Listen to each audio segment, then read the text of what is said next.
May isa ring tinamaan ng bala sa kamay sa Maynila at dinala sa Tondo Medical Center.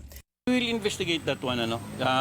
Nagpadala na tayo ng investigator doon to check kung saan nanggaling yung biktima para malaman natin kung nagkaroon ba ng barilan o may nagpaputok. Samantala, 73 ang naaresto dahil sa pagbebenta at paggamit ng mga ipinagbabawal na paputok. Tinatayang nasa 3.9 million pesos ang halaga ng mga iligal na paputok na nakumpiska ng pulisya. Sa Maynila pa lang, mahigit 60,000 pesos na halaga ng mga paputok ang nakumpiska, karamihan ay mga boga.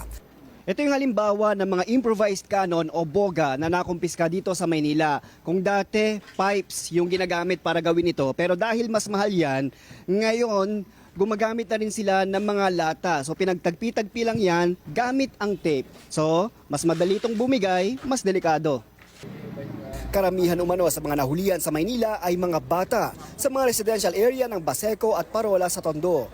Mga minors ito So usually, hindi na natin ma-arresto. Pag dumating ang pulis, iniiwanan nila at nagtatakbuhan.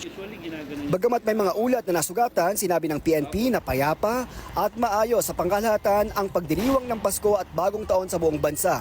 Nakita rin bumaba ang krimen ngayong holiday season ng nasa 50% kumpara noong 2023.